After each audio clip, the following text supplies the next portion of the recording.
아멘. 사랑하는 성도 여러분, 하나님은 기적의 하나님이십니다. 못하실 일이 없으신 하나님이세요. 그렇다고 하나님은 또 아무에게나 기적을 그냥 주시는 분은 아니세요. 하나님께 신령과 진정으로 예배드리는 이들에게 말씀이 기적의 씨앗들입니다. 그래서 하나님께서는 그 예배를 보시고 기적을 심으시고 때가 되면 열매를 맺게 하실 줄로 믿으시기를 바라고, 이스라엘 백성들이 출애굽 여정 가운데, 그 광야 여정 가운데 하나님이 제사를 어떻게 드려야 하는지 그것을 말씀해 주시고, 그리고 우리 믿는 사람들은 한평생 하늘 날아갈 때까지 예배와 더불어 가야 되는 사람들입니다. 그래서 예배관이 바로 되어 있는 사람은 절대 믿음에서 이탈되지 않습니다. 잠시 시험은 들 수는 있어요. 잠시 절망할 수도 있지만 그런 예배를 통해서 하나님은 다시 회복시켜 주십니다. 그런데 예배관이 잘못되면 시험 들면 장담 못합니다. 그래서 예배관이 우리 믿는 사람들에게 얼마나 중요한 것인지 하나님 이스라엘 백성들에게 광야 여정에서 예배를 가르쳐 주셨습니다. 자, 우리는 그동안 총 5가지 예배를 함께 나누었습니다. 번제 제사, 그 다음에는 소제 제사, 그 다음에는 화목 제사, 그 다음에는 속죄 제사, 그 다음에는 속건 제사입니다. 자, 번제 제사를 한마디로 말을 하면 하나님 앞에 온전한 헌신을 드릴 때에 번제 제사를 드립니다. 온전한 헌신과 희생을 드리고자 할 때에 이제 번제 제사의 목적이 있습니다. 두 번째, 소제 제사는 하나님 앞에 감사 제사를 드리고자 할 때에 소제 제사를 드립니다. 세 번째, 화목 제사는 하나님과 화목하고 이웃과 화목하고 평안의 제사를 드릴 때에 그때 화목 제사를 드립니다. 속죄 제사는 죄가 있을 때에, 그 죄가 알고 지었던 모르고 지었던 간에 죄가 있을 때에 그 죄를 사하는 제사가 속죄 제사로 드립니다. 속건 제사는 어떨 때 드리나요? 우리가 지난번 말씀에 이제 4가지를 살폈습니다. 한마디로 말하면 이웃의 물건에 대하여 죄를 범했을 때, 그때에 이제 속건 제사를 드리게 되는데요. 이제 오늘이 마지막입니다. 이제 제사 드리는 방법은 아마 다시는 제가 강의할 일이 있을지 없을지는 모르겠어요. 그러나 여러분, 이 말씀을 들은 여러 성도님들은 축복인 줄로 믿으시기를 주의 이름으로 축원합니다. 하나님께서 또 때가 되시면 또 전하라 그러면 또 상세하게 전하겠지만 아마 상세하게 디테일하게 전하기는 쉽지는 않을 거예요. 그동안 금요 심야 때마다 이 말씀을 가지고 이제 디테일하게 한 구절 한 구절 다 찾아서 전해드렸으니까 아마 다음에 또 전할 기회가 있으면 그냥 이렇게 포괄적으로 어떤 특징만 아마 전하기 쉬울 것입니다. 어쨌든 여러분, 하나님 말씀을 들을 수 있을 때에 그때 상세하게 잘 들어놓으시기를 주의 이름으로 축복합니다. 자, 지난번 속건 제사를 드려야 하는 4가지. 첫 번째, 이웃이 맡긴 물건에 대해서 잘못을 했을 때에. 두 번째는 이웃이 맡긴 물건을 허락도 없이 전당을 잡아서 돈으로 바꾸어서 사용했을 때. 세 번째는 이웃의 물건을 도둑질했을 때에. 십계명에도 나오죠. 이웃의 물건을 도둑질하지 마라. 그 다음 4번째, 이웃의 물건을 힘이나 사기로 착취했을 경우, 이럴 때에 이제 그것이 죄고, 또 어떤 경우는 죄인 줄 몰랐는데 나중에 누군가가 알려주었을 때에, 그게 죄인 것을 알았을 때에 하나님 앞에 죄를 사하는 제사가 속건 제사다, 그렇게 말씀을 드렸습니다. 자, 오늘은 5번째입니다. 5번째 3절인데요. 남의 잃어버린 물건을 주었을 때 속건 제사를 드리겠는데요. 3절입니다. 남의 잃은 물건을 줍고도 사실을 뭐하여 부인하여. 혹시 여러분 길을 가다가 남의 물건을 좀 주운 경험이 있으신가요? 저는 있습니다. 예수님 믿기 전에 어릴 때 가난하고 힘든 시절입니다.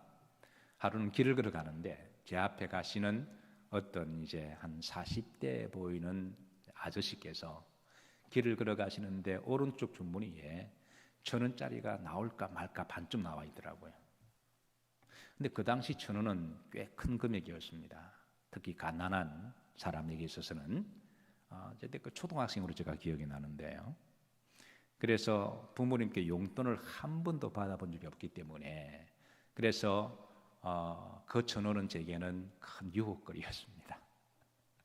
그런데 그 아저씨가 주머니에서 1,000원이 바람에서 한 3분의 2가 나와서 이렇게 나올까 말까 그러더라고요. 그래서 제가 그걸 보고 어떻게 했을까요? 제가 원래 의지가 강한 사람입니다. 제가 의지가 강할 줄도 몰랐는데요. 그 아저씨를 따라서 제가 한 30분을 따라갔습니다. 제가 생각보다 인내가 강해요. 30분을 따라갔는데 그 돈이 나왔을까요? 안 나왔을까요? 그 돈이 결국은 바람에 불어서 나왔습니다. 그리고 그 돈을 주셨습니다. 그리고 바람과 함께 사라졌습니다.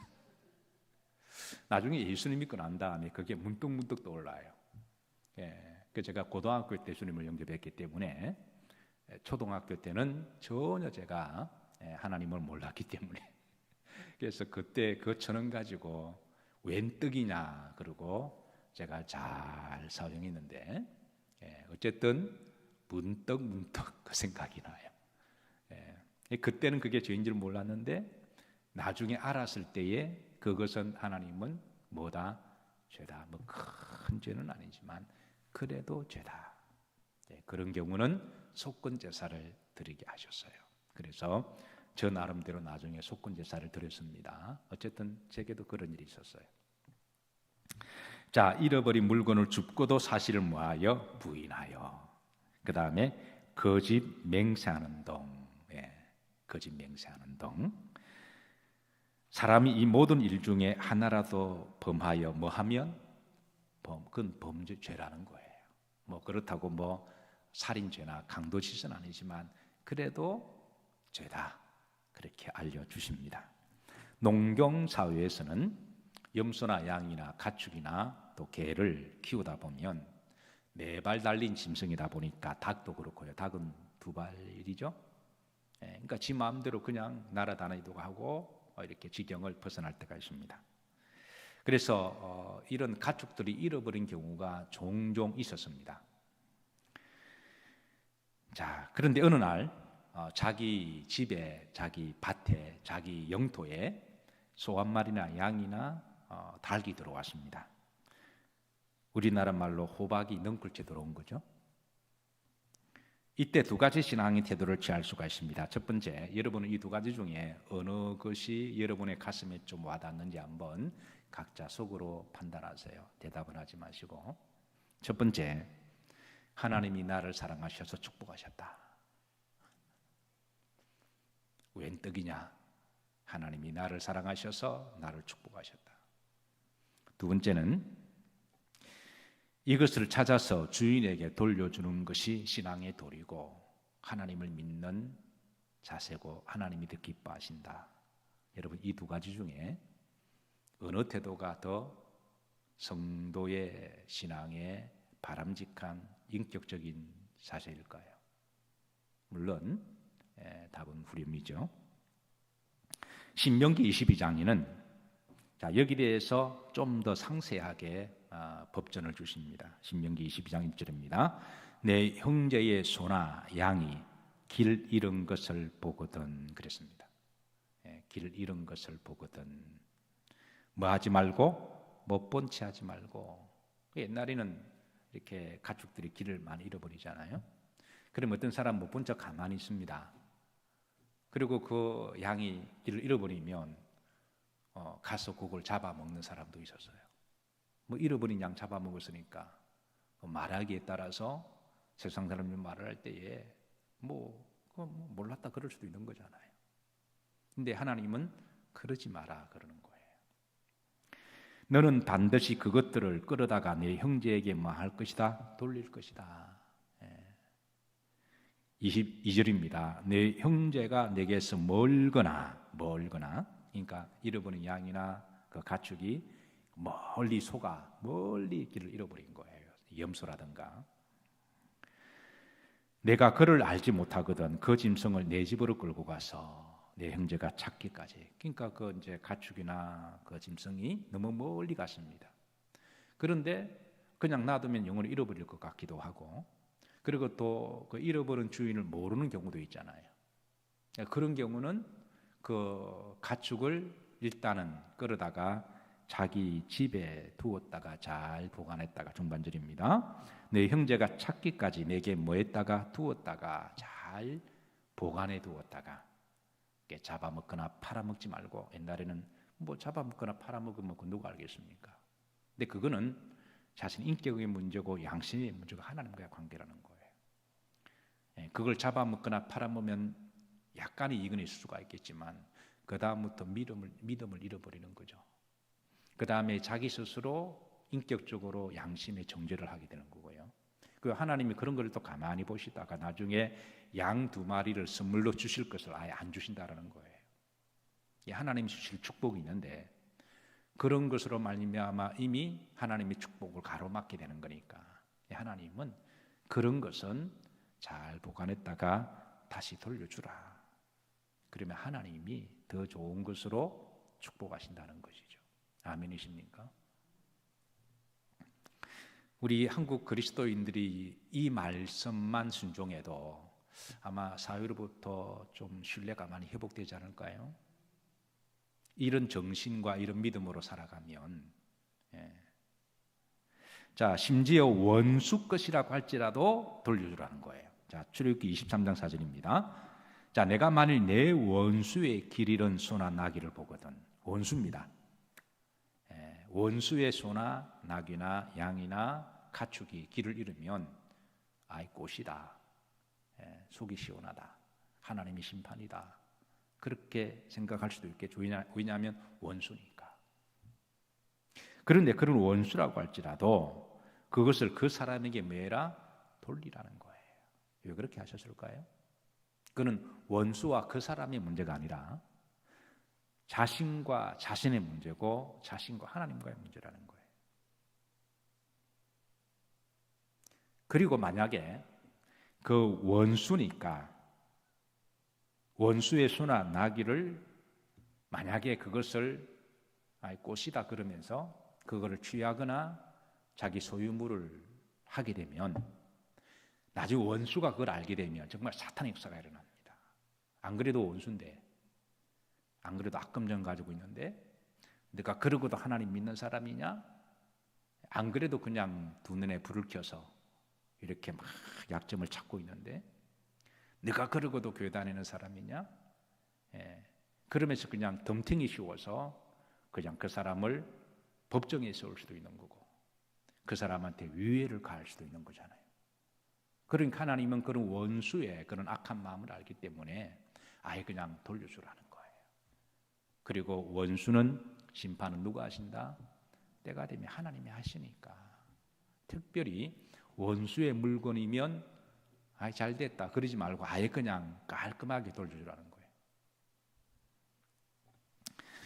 거예요. 미국의 초창기 때입니다. 94년도에 가서 영어도 버벅거리고 그럴 때에 아직 세틀다운도 잘 안 돼 있고 모든 것이 다 문화적으로 언어적으로 제게 큰 부담이 있을 때 한 번은 이제 아이들을 데리고 볼티모어에 있는 이렇게 이제 동물원에 갔습니다.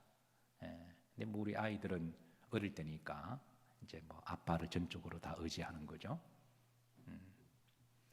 그래서 이제 아이들하고 모처럼 토요일 날 동물원에 볼티모어 주에 가서 이렇게 잘 구경하고 있다가 한 번 이제 벤치에 앉아서 아이들이 목이 마르고 배가 고프다 그래서 좀 스낵 같은 걸 사서 아이들하고 먹었습니다. 그리고 이제 먹고 이제 또 그 다음으로 구경 갔는데요. 한 1시간 정도 지나다가 목이 말라서 아이들이 뭐 좀 물을 사달라 그래서 지갑을 찾는데 지갑이 없는 거예요. 근데 생각해 보니까 제가 1시간 전에 그 벤치 지갑을 놔두고 온 겁니다. 그 순간 머리가 하얘지더니, 그 당시는 뭐 지금 스마트폰도 없는 시대였잖아요. 정말 구시대적인 데인데요. 그 안에 라이센스도 들어가 있죠. 미국의 라이센스, 드라이브 라이센스는 그 주민등록증과 같은 것이어서 그거를 잃어버리면 신분의 문제도 있고 다시 재발급하려면 버벅거리는 용어로 그거 설명하려면 그 스트레스가 엄청 되거든요. 또 그 안에 크레딧 카드도 있었습니다. 신용카드. 누가 그 돈을 그냥 막 쓰기만 하면, 그리고 또 그걸 또 신고를 하게 되면 또 머리가 또 뭐 주어, 동사, 문법 따지고 머리가 쥐가 나고, 그 안에 돈은 뭐 한 200불 정도밖에, 200불도 저한테는 큰 돈이죠. 어쨌든 그 지갑 잃어버리는 순간에 제가 멘붕이 온 거예요. 아이들한테 말은 못하고 얼굴이 하얘져서 정말 나도 모르게 주님 도와주세요. 주님 도와주세요. 그래서 달려갔는데 1시간이 지났습니다. 그 볼티모어 주에 동물원에 수많은 사람들이 왔다 가지 않았을까요? 그 벤치에 많은 사람 앉았다 지나갔겠죠? 지갑이 있었을까요? 없었을까요?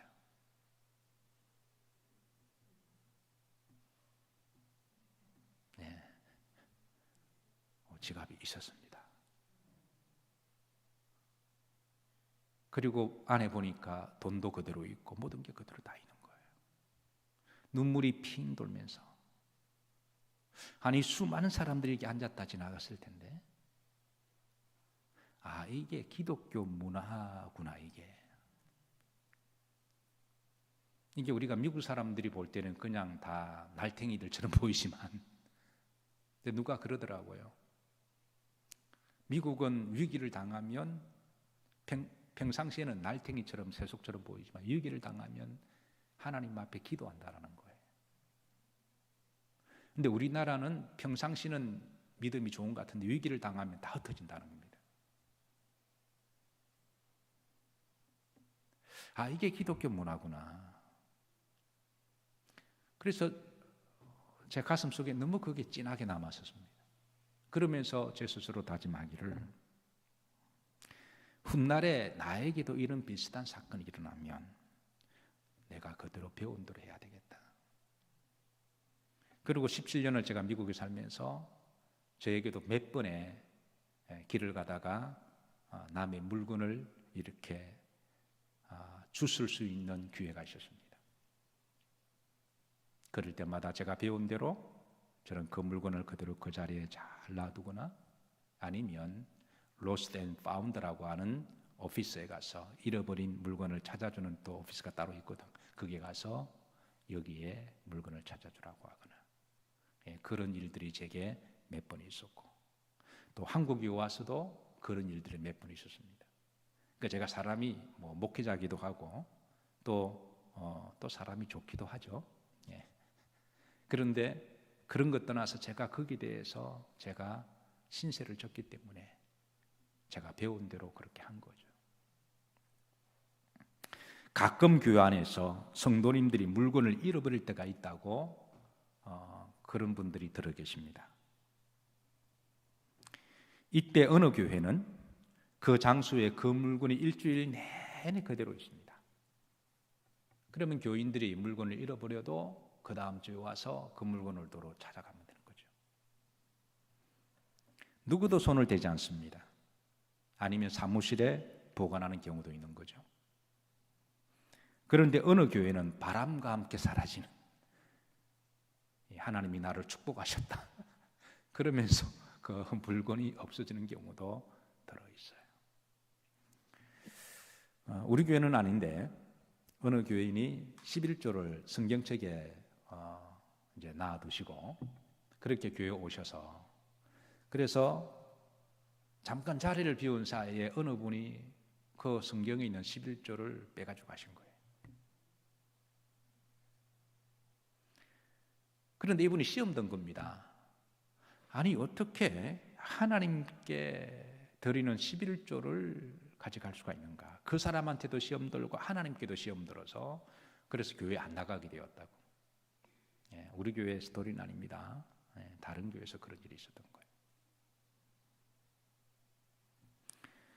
그래서 하나님은 우리 믿는 사람들이 세상의 도덕적 가치나 기준이나 양심보다 더 귀하고 존귀한 그런 축복받을 사람들이니까 남이 혹이라도 잃어버린 물건이 있으면 그것을 그냥 돌려주라는 거예요.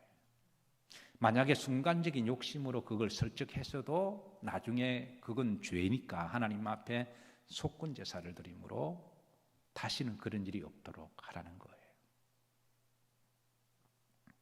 만약에 자신이 약간의 이익을 위해서 이런 행동을 한다면 그런 믿음도 잃어버리고 스스로 인격의 가치도 스스로 낮추게 되는 거죠. 여러분, 사람이 이 자신감이라고 하는 건 자신에게 떳떳할 때 자신감이 나오는 거잖아요. 내가 잘생기고 공부를 많이 하고 그런 게 아니라 아무리 공부를 많이 하고 잘생겼다고 할지라도 죄가 많으면 그 사람은 자신감이 없는 거죠. 근데 내가 별로 배우지도 못했고 내가 좀 잘생기지도 못했어도 내가 하나님 앞에 정직하고 완벽하다는 말은 아닙니다. 하나님 앞에 정직하려고 애를 썼고 또 사람과 사람 사이에 내가 인격적으로 살려고 애를 썼다면 그 사람이 기본적으로 자신감이 있는 거죠. 하나님은 이런 일을 믿음으로 하게 하심으로 나중에 하나님이 물건의 복을 주신다라는 거예요. 자, 속건 제사를 드리는 방법입니다. 그러면 이제 속건 제사를 남의 물건을 어떻게 우리가 죄를 범했는데 그럼 속건 제사를 어떻게 드려야 할 것이냐? 첫 번째는 배상을 하게 하셨습니다. 레위기 6장 5절입니다. 그 거짓 맹세한 모든 물건을 돌려보내야 돼. 곧 그 본래 물건에 얼마를 더하여 5분의 1을 더하여. 어떤 물건을 내가 주셨는데 그거를 내가 어느 기간 동안 가지고 있다가 그게 나중에 돌려줘야 할 때는 물론 이제 물건을 그 욕심이나 탐심 없이 주웠다가 바로 돌려주면 괜찮아요. 그런데 그거를 주웠다가 자기가 어느 정도 썼습니다. 나중에는 그 죄인 거죠. 양심의 가책을 받아서. 그러면 원래 돈을 돌려주되 그에 대해서 20% 정도 이자를 쳐서 그렇게 돌려주라는 거죠. 자, 그런데 만약에 이웃의 물건을 의도적으로 힘이나 권력이나 강제적으로 착취를 했을 경우는 출애굽기 22장 1절에 보면 그게 소 같은 경우는 5배로 배상을 하고 양 같은 경우는 4배로 배상을 하는 거예요. 이건 아주 무거운 이거는 배상입니다. 왜냐하면 이거는 칼이나 힘을 통해서 아니면 어떤 자신이 가지고 있는 지식도 마찬가지입니다. 그 가지고 있는 법적인 지식이나 그거를 통해서 남의 물건을 사기쳐서 착취하는, 특히 이제 법조인들은 그러기 쉽거든요. 그래서 어떤 분은 그러더라고. 자기는 다시 태어나면 법조인 안 한다고. 왜냐하면 법은 이게 재판이 벌어지면 법이 똑같으면 양쪽 변호사가 똑같은 법을 적용해야 되는데 변호사가 전혀 다른 법을 이야기합니다. 누군가가 거짓말한다라는 거예요. 그러니까 법을 이용해서 법을 통해서 상대에게 감옥을 보내기도 하거나 착취하거나 그렇게 하는 거죠. 그래서 그걸 알고 자기는 절대 법을 안 한다 그렇게 하시는 분도 계시더라고요. 자, 이런 배경을 두고 신약 성경이 보면 삭개오의 배상이 나옵니다. 여러분 삭개오 잘 아시죠? 주님을 영접하고 난 다음에 그가 주님께 회개하는 그 과정 중에 이렇게 고백합니다. 19장 8절에 보면 누가복음 삭개오가 서서 주께 짜오되 주여 보시옵소서 내 소유의 절반을 가난한 자들에게 주겠사오며 만일 누구의 것을 속여 빼앗은 일이 있으면 그가 세리적 지식으로 속여 빼앗은 거죠. 칼은 들지 않았지만 그를 통해서 법을 통해서 속여 빼앗은 거죠. 당신이 세금 안 내면 감옥 가 이렇게 함으로 그래서 속여 그건 본인이 아는 거니까. 속여 빼앗은 일이 있으면 얼마나 갚겠나이다? 4배나. 이게 구약적 배경입니다. 이런 배경을 가지고 삭개오가 그냥 기도하다가 사가 지나가서 4배를 떠오른 게 아니라 이런 구약 성경의 속건 제사를 삭개오는 예수님께 개인적으로 드린 거예요. 그리고 예수님도 삭개오의 속건 제사를 그대로 받으신 겁니다. 9절입니다. 예수님께서 이르시되 오늘 구원이 이 집에 이르렀으니, 그러니까 예수님은 그 삭개오의 속건 제사가 진정한 제사임을 알고 받아주시고, 그래서 네 죄가 사해졌다, 너가 아브라함의 자손이다, 그렇게 축복을 하신 거죠. 두 번째, 하나님 앞에 속건 제사를 드려야 합니다. 레위기 7장 1절에 보면 속건제의 규례는 이러하니라, 이는 지극히 거룩하니, 그러면서 7장 1절부터 이렇게 쭉 하나님 앞에 속건 제사는 제물을 잡고, 그리고 내장과 이런 콩팥은 불로 태워 드려야 되고, 그리고 남은 고기는 제사장이 먹도록 그렇게 하신 건데요. 그러니까 속건 제사는 내가 물건을 훔치거나 물건을 착지한 사람과의 관계에서도 하나님은 배상함으로 해결하게 하시고, 그리고 하나님과의 관계도 제사를 드림으로 이거를 해결하도록 하나님이 제사를 하나님 앞에 드리라 그랬던 거죠.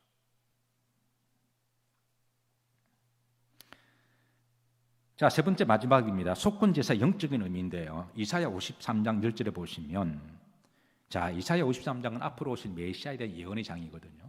앞으로 오실 메시아에 대한, 자, 그분에 관한 말씀입니다. 다 같이 합독합니다. 여호와께서 그에게 상함을 받게 하시기를 원하사 질고를 당하게 하셨은즉 그의 영혼을 속건 제물로 드리기에 이르면 그가 씨를 보게 되며, 오실 메시아가 십자가에 죽으신 그 제물은 속건 제물이라는 거예요.